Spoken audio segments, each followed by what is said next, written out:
آپ دیکھ رہے ہیں صوفی علماء کونسل کا SUC چینل۔ اور اللہ کے حبیب صلی اللہ علیہ وسلم کے روضے مبارک کا دیدار کر کے تشریف لائے ہیں، اور یہ بھی احادیث میں آیا ہے کہ جو حج کی سعادت حاصل کیے ان کی 40 دن تک ان کی دعا اللہ تعالیٰ قبول فرماتا ہے۔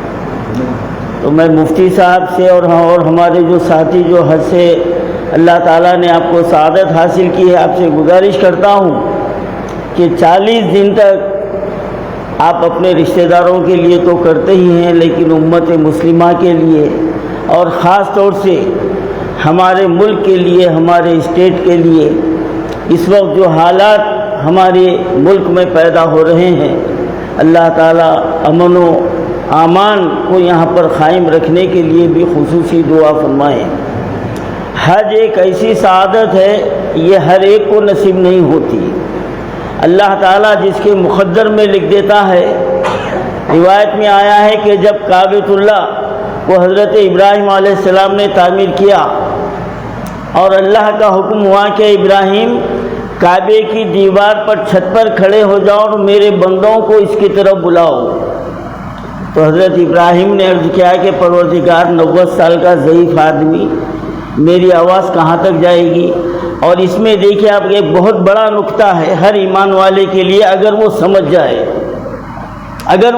جائے کہ آج بہت سارے ہمارے ذہنوں میں یہ بات ہوتی ہے کہ میں جو ہے نا اگر یہ کیا تو اس کا کیا اثر ہوگا، میں کسی کو جو ہے نا اچھی بات بتایا تو اس کا کیا اثر ہونے والا ہے، میں آگے بڑھ کے قوم کی خدمت کیا تو کون میرا ساتھ دیں گا۔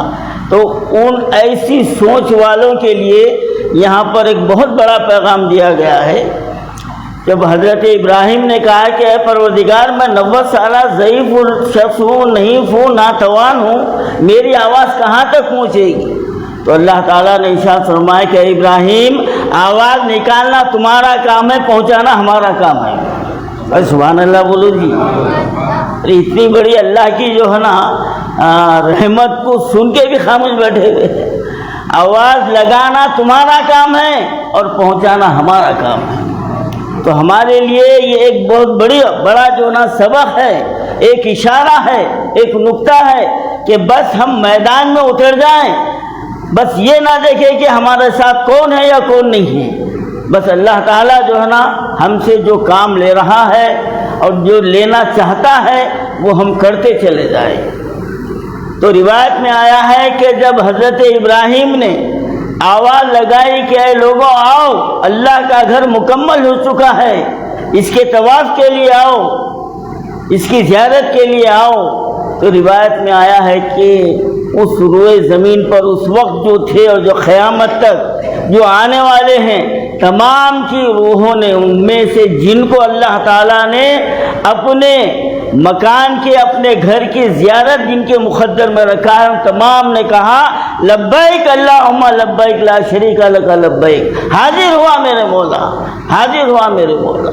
تو آج یہ تکبیر ہم کو، ہر حاجی کو، ہر عمرہ کرنے والے کے لیے یہ اس کو جو ہے نا پڑھنے کے لیے ہم کو ہدایت دی گئی ہے کہ یہ وہی تکبیر ہے، وہی آواز ہے۔ اور دیکھیے آپ، حج کی سعادت سب کے مقدر میں نہیں ہوتا۔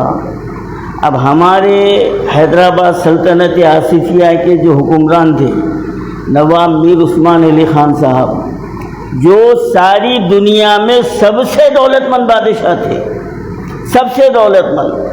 اب ان کی دولت کا جو ہے نا ایک مثال بتائی گئی ہے کہ بہت بڑے جو ہے نا کروڑ پتی، ارب پتی ان کے پاس سے ایک ہیرا جو ہے نا خریدنے کے لیے آئے، جیک نام تھا اس کا، تو انہوں پیپر ویٹ کے طور پر جو ہے نا استعمال کر رہے تھے۔ بولے اس کا کیا دیتا؟ بولے کچھ بھی نہیں دے سکتے، چل نکل۔ تو اتنی دولت تھی، اور ہمارے حیدرآباد کے حجاج کرام کے لیے انہوں نے وہاں پر رباط بنایا، لیکن ان کے مقدر میں حج نہیں تھا، ان کے مقدر میں حج نہیں تھا بھائی۔ تو آج ایک غریب کو بھی اللہ تعالیٰ یہ سعادت عطا فرمائے تو یہ اس کا کرم ہے۔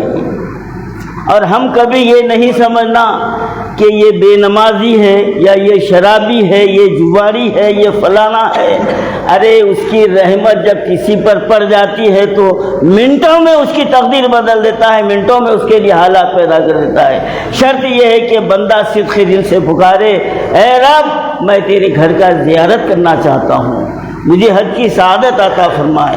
بس جتنے لوگ جو حج نہیں کیے ہیں اور جو کر بھی لیے ہیں، ایک ہمارے حیدرآباد کے بہت بڑے بزرگ تھے، الحمدللہ ان کے ساتھ کچھ رہنے کا موقع ملا، بہت بڑے صحافی تھے ہمارے اسماعیل ذبیح اللہ صاحب۔ جس وقت میں ان سے ملا تھا اس وقت تک انہوں نے 40 حج کیے تھے، اور ہر مرتبہ دعا کرتے تھے پروردگار بار بار مجھے بلا، اور وہ کہتے تھے کہ رباط میں مجھے جگہ بھی ملی تو جو حجاج کرام جو جوتے چھوڑتے میں وہاں پر جاتا تھا، اور جو بھی ملتا کھا لیتا، اور اس کے بعد دعا کرتا تھا پروردگار مجھے بار بار بلا۔ اور پھر یہ بھی بعد میں معلوم ہوا کہ وہ یہاں سے چلے گئے اور وہیں ان کا انتقال ہوا۔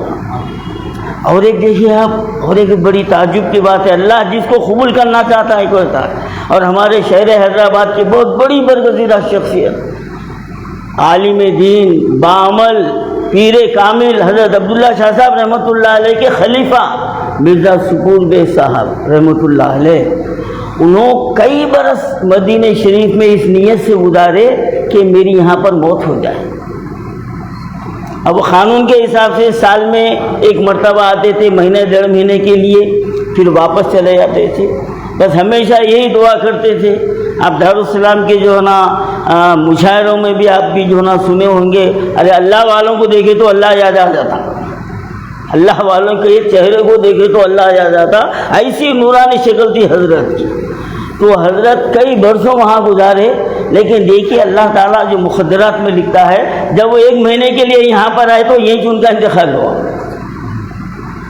اور بعض ایسے ہیں، بخیر اللہ تعالیٰ ان کو قبول کر لیا ہے، لیکن ہمارے لیے عبرت ہے، جن کی زندگی یہاں پر ان کی بظاہر ہمارے دیکھنے میں گناہ میں گزری، آج وہ جو ہے نا جنت المولا جنت البقیع میں ہے۔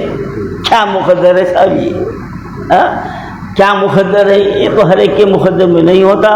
جو حج کیے ہیں اور جو کر بھی چکے ہیں تو بس اس نورانی محفل میں بس یہ ارادہ کر لیجئے اور دل سے پکاریے کہ پروردگار پھر مجھے جو نا تیرے دربار کی زیارت کر دے۔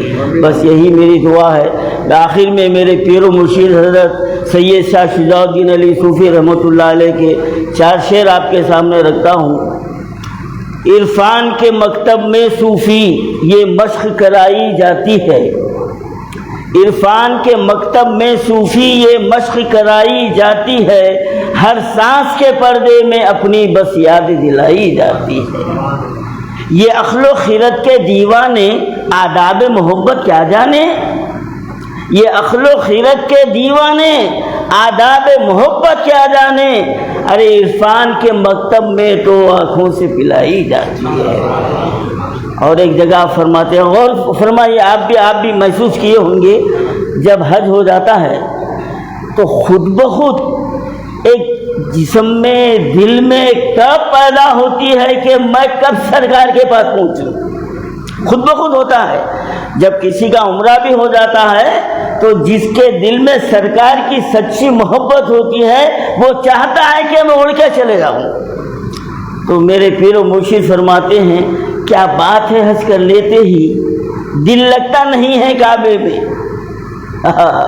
کیا بات ہے حج کر لیتے ہی دل لگتا نہیں ہے کعبے میں، پھر جانب طیبہ آخر کیوں یہ ساری خدائی جاتی ہے۔ بھائی حج تو ہو گیا نا یہاں، اللہ کا فریضہ تو ادا ہو گیا، لیکن رسول اللہ کے در کی زیارت کے بغیر جو ہے نا کچھ بھی نہیں ہے یہ۔ تو یہ تڑپ ہوتی ہے، یہ جو ہے نا اللہ کی طرف سے یہ ایک سرکار کے دربار میں پہنچنے کا جذبہ ہوتا ہے، اور خوش نصیب ہیں وہ لوگ جو سرکار کے روضے کی زیارت کیے ہیں۔ بس یہ صاحب زیارت کر لینا اور حج کر لینا الحمدللہ اللہ تعالیٰ کرائے، بہت بڑی سعادت ہے، لیکن آنے کے بعد میں اپنی زندگی میں بھی تبدیلی لانا یہ بہت بڑا جو ہے نا اللہ کی طرف سے سمجھ جائیے کہ اللہ تعالیٰ آپ کو ہدایت دیا ہے، ورنہ آنے کے بعد چلو گناہ تو پاک ہو گئے، اب اس کے بعد میں جو بھی کرا بارہ خل معاف۔ تو یہ سوچ جو ہے نا پھر گناہوں سے روکتی نہیں اور اللہ کا خوف باقی نہیں رہتا۔ بس یہی کوشش کرنا چاہیے کہ چاہے اللہ ہم کو حج کی سعادت عطا فرمائے یا عمرے کی سعادت عطا فرمائے، آنے کے بعد ہماری زندگیوں میں تبدیلی آنا چاہیے۔ ایک انسان کے لیے انسان سے محبت پیدا ہونا چاہیے، اور کسی انسان کو تکلیف دینے کا، جو اپنے آپ کو بڑا بتانے کا، غرور و تکبر کا جو جذبہ ہے وہ ختم ہو جانا چاہیے۔ مولانا نے کیا بڑی اچھی بات کہی ہے کہ مدینہ شریف میں آتے ہی دل خود بخود جھک جاتا ہے۔ یہاں پر ان کے ساری عاجزی، سرکار کے پاس اپنے آپ کو پیش کر دینا، سرکار کی جو رحم دلی تھی، سرکار کا جو عفو درگزر تھا، اس کا ایک اشیر ہر حاجی، ہر سرکار کا روزے کی زیارت کرنے والا لے کر آ جائے تو میرے بھائی ہماری زندگیوں میں ایسا تغیر آ جائے گا، ایسی تبدیلی آ جائے گی کہ ہماری نسلیں جو ہے نا اللہ تعالیٰ ان کو جو نا ہدایت عطا فرمائے گا۔